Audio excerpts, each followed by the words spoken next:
What's going on YouTube? AuraStorm here. Now obviously I'm not Paul and the guys from Team APS, but I'd like to thank them for allowing me to guest host this week.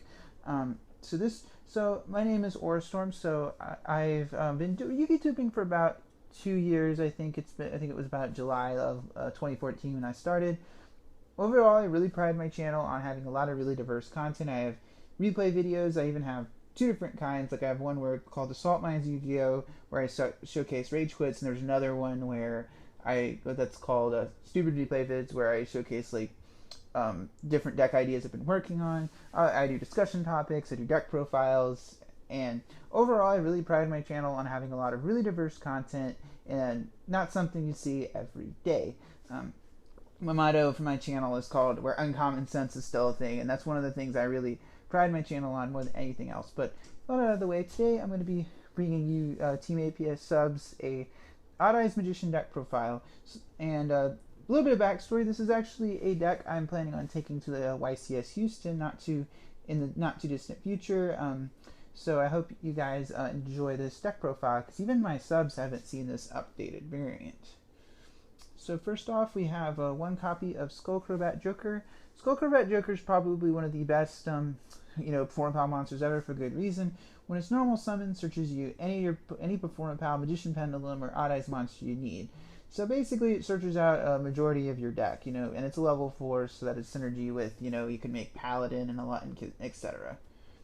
And of course, it's Odd Eyes Magician, so you've got 3 copies of Odd Eyes Pendulum Dragon. Odd Eyes is a really good. Obviously, it's Odd Eyes Magician, so you're playing 3 of this card. The fact that it does double damage is not to be underestimated. Like, this card can end games on its own. Also, its scale of 4 is not bad, and also the cool thing is you can also destroy it in the same turn you've activated Pendulum Call, so that is pretty nice, and the fact that it searches this card makes it even better. Then 3 copies of Wisdom Eye Magician. It does have an actual monster effect, but I've legitimately never seen anyone activate it. You can discard it from hand to turn a pendulum scale to its original scale. But the main effect you care about was in the Pendulum Zone, while you have a Performance Pal or Odd Eyes monster, or not a Performance Pal, or a Magician monster in your other Pendulum Zone. You can ping it, you can destroy it, and then set one Magician Pendulum monster from your deck in your Pendulum Zone. So in summary, it's basically like a Lone Fire Blossom for Pendulum, so why would you not play 3? Then for the vanillas, I'm playing 1 Dragon Pulse and 3 Dragon Pit Magicians. Again, this would be like kind of standard for you guys. Dragon Pulse pops monsters, Dragon Pits pop spells and traps, but you play 3 Dragon Pit because it's an 8 scale. It's also a level 7, which is relevant for your rank 7 plays. This card is also more relevant because you want to be able to clear off annoying, because it's a Pendulum deck, you've got to clear cards like Solemn Strike, cards like Bottomless Trap Hole, etc. before you make a big push. It also breaks Domain, which is pretty good. Then of course, the 3 copies of Oath Dragon Magician. When I actually played the deck and play tested this card, I did not realize actually how good Oath Dragon Magician Its effect when it's normal special summon allows you to cycle back any of your Magician or Odd Eyes monsters from your graveyard to your hand. So it's basically, and then the Pendulum effect allows you to add a Magician monster from your extra deck, or Odd Eyes monster from your extra deck to your hand. So basically, this card is relevant because it's your cycling engine, but it also is like a really, really good combo card. For example, say you have Wisdom Eye in your extra deck and Sky in the Field spell out, you can add Wisdom Eye back to your hand with this guy's effect from the extra deck, and then destroy this with Sky Iris, and then use Wisdom Eye's effect in the Pendulum Zone again. It's a level 6, which is going to be, make more sense why that's more relevant later when I get the extra deck. Now for some of the last few Magician Pendulum monsters, we've got the 1 copy of Noble Dragon Magician. I still like this card because I'm running, 2 different types of Dragon-type Synchro monsters, so the main effect of this card is when it's in your hand or graveyard, so you can pitch it with Twin Twister and Pendulum Call, for example. You can target an Odd Eyes monster that has is level and reduces level by 4, and then special summon this. So basically, if you have this card, an Odd Eyes monster allows you to make Meteor Burst Dragon, which is a really good card.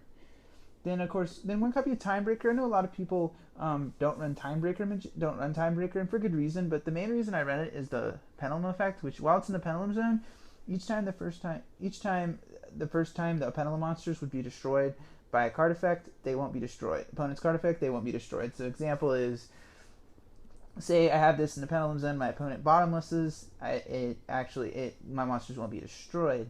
And the other effects aren't. It has two actual monster effects. The first one is that if it's the only monster you pendulum summon and you pendulum it from hand, it'll gain double attack. And the second effect is that it can banish itself and an opponent's monster until the next standby phase. So that's actually really good because it's sort of like a pseudo Farfa. It can turn off domain, which is really good.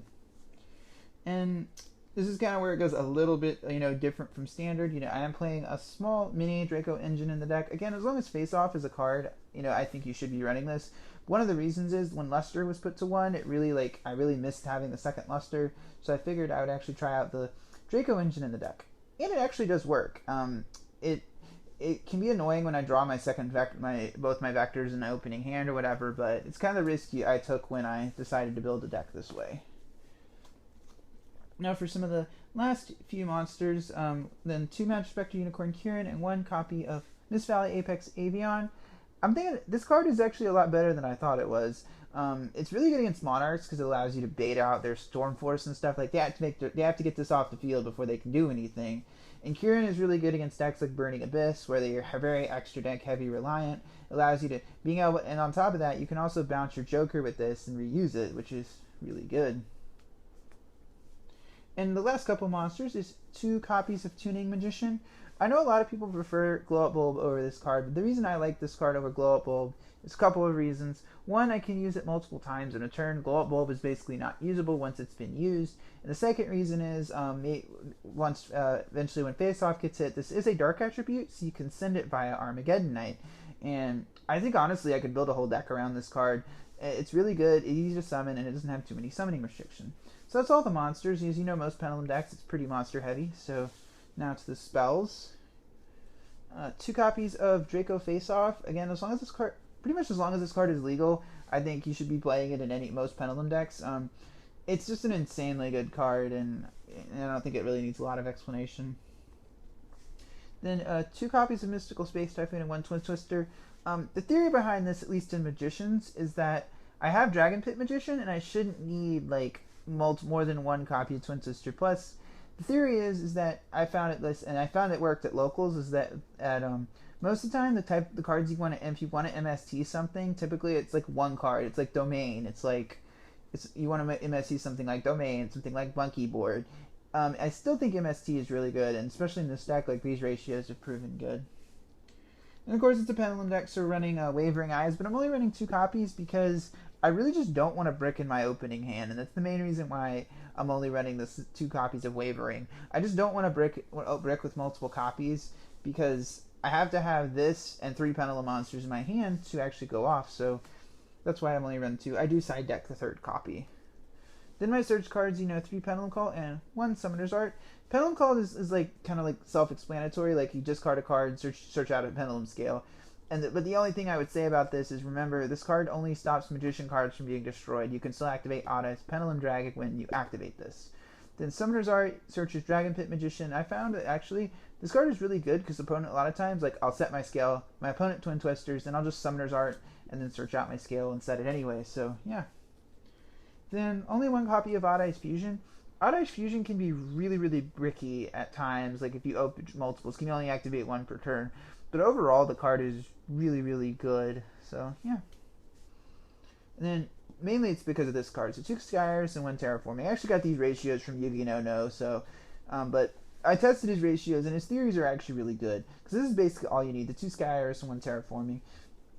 Skyers is really good because it allows you to search, cards like this card, but it also protects your Pendulum zones from being targeted by card effects. So while this is up, your opponent tries to Twin Twister, they can't target. They've got to get rid of this first before they can do anything. And the fact that it allows you to, it sets up a lot of really nasty combos. So I love those cards.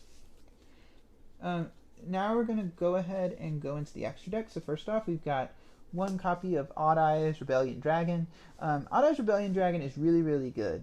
But most of the time, the problem with the reason I don't play Yankee Magician is because as good as this card's monster effect is, if you get it off, the problem is that there's all the top tier decks right now have level 8 or higher monsters. You know, you think of Draco Pals, they have Ignister, they have Dinoster. You think of Cosmos, they have Dark Destroyer. You think of Monarchs, they have all their Monarchs are level 8 or higher. This card is just not going to get its effect off very often, and that's really sad because as good as this. However, most of the time when I do bring this out, it's via the effect of Aurai's Absolute Dragon when it's sent to the graveyard, and it is a really crazy card because when it does actually bite the dust, you can destroy all the cards in your Pendulum Zone, and then put it in the Pendulum Zone, and then it can set any Pendulum monster from your deck as a scale. Really, really good. You can also Pendulum Summon it back if you can Pendulum Summon level 7 monsters. So I think I talked about that card. Then 2 copies of Aurai's Absolute Dragon. I actually find myself making the second copy pretty regularly, but if you don't know what this card does, it's basically like Utopia for Aurai's, except you can special summon when you do negate an attack, you can special summon one Aurai's monster from your graveyard.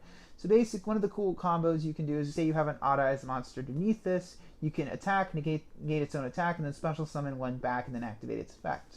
It's a really, really good card, and I've really enjoyed the card. Then of course, one copy of Red Eye's Flare Metal Dragon. I think this card is pretty self-explanatory. Like it's basically like the New Age Gaga Cowboy for like rank 7 decks. So you make this when your opponent's kind of low on life points, and it can't be destroyed by card effects, and then they burn 500. So this card will win you a lot of games if you make it mid to late game when your opponent's really low on life points. Then one copy of Mr. Studio Girl himself, number 11, Big Eye. Card is still really, really good. Like I was really surprised during during Shadal and like Necros format, people were saying this card was bad. I don't think like. If Snatch Steal is good, then this card is good. Being able to steal your opponent's monster for free will just never be bad, at least in my opinion. Then now we're getting to some of the rank 4s. The 1 copy of Dark Rebellion Exceed Dragon. This card, even though like obviously I'm not playing cards like Yangshing Magician to summon it like Yuya does in the anime, Dark Rebellion still is still a really, really good card. It's important because this deck doesn't have monsters over 3k, so this allows us to get over Cosmos ships, which Cosmos is one of Magician's worst matchups. Then 1 copy of Abyss Dweller. This is for Cosmos, for Mermails. I did get OTK'd by Mermails really fast, so Neptibus is at locals the other week, so Neptibus is a pretty good card. 1 copy Castell, being able to spin annoying monsters, annoying floodgates that are kind of giving us problems, it's pretty self-explanatory there. Then 1 copy of Magister Paladin. I really like Paladin because it gives you a solid first turn play. It allows you to advance your game state, which can be important if you don't open, ideally. And it also allows you to special your Lusters from the extra deck, which is pretty good. And then this is the card I'm surprised more Magician players don't play, which is 1 copy of number 39, Utopia Beyond. The reason you play this card is simply because this card exists. So basically, if you don't know what what Utopia Beyond does, when it's Exceed summoned, attack of all monsters my opponent controls become 0. So basically, it sets up an easy OTK with Aurai's Pendulum Dragon. Pendulum summon this into level 6s, overlay into this, then reduce all my opponent's monsters. Even if they just have 1 monster out, they go to 0, go attack, they take 5k, attack, game. Basically, the theory behind, if you're playing Magicians, you definitely should be playing this card. It's absolutely crazy. And now for the Synchros. 1 copy of Clearwing Synchro Dragon. In theory, this card was really good against Monarchs, but it's also decent against Cosmo, but oftentimes they really just won't activate their effects, and they'll just find creative ways to play around this card. Don't get me wrong, it's really good because they can't arc it, they can't Castell it, they've got to go through some obnoxious plays to get it off the field, so that's it. But I might cut it in the future. Then 1 copy of Aurai's Meteor Burst Dragon. Meteor Burst Dragon is really good because you Synchro Summon into this, you can grab a monster from your Pendulum Zone, and then typically it's going to be like a Dragon Pit Magician, and you can overlay for Absolute Dragon. The second effect is what I really like, which monster effects in your opponent's monster in your opponent's possession cannot activate their effects. So a great example is if you make this, your opponent can't use stuff like Speedroid Manko, cards like Battle Fader, and also cards like Mermail Abyssland and Cosmo Ships can't float if you run them over during the battle phase, so it's really good. 1 copy of Enlightenment Paladin. I actually was surprised about how good this card is. So the first effect, if it's Synchro Soon, you get a Magician, Pendulum Monster. Typically that's going to be Dragon Pit Magician plus Tuning Magician. You can target one spell card in your graveyard, add it to your hands. Basically, it's like a D-Mock. The second effect is when it runs over a opponent's monster by battle, you can inflict damage equal to that monster's original attack. The card is really, really good, and I kind of like how it has like Dark Magician stats. I think that's pretty cool, or close to it anyway. Then 1 copy of Ignister Prominence, Blasting Dracoslayer. As long as this card is legal, I think I can't imagine not playing it. You really have to play this because it gets over, annoying. You get stuff like Cosmo Ships and stuff like that. And the last monster is 1 copy of Odd Eyes Vortex Dragon. I absolutely love this card. It's not only is it a mini Quasar, and it can restock my deck with Pendulum monsters as the cost, but on top of that, when it's special summoned, it can bounce an attack position monster my opponent controls. So if this is sitting in the graveyard, I can actually loop it back via Absolute Dragon's effect. So overall, I absolutely love this card. So anyway, guys, as always, thank you guys for watching this video today. Also, again, thank you to Paul from Team APS for allowing me to guest host again. If you'd like to check out my channel, it is AuraStorm, and also I do stream over on Twitch, so you can check that out as well at AuraStorm43. Anyway, guys, as always, thank you guys for watching. It's AuraStorm signing out.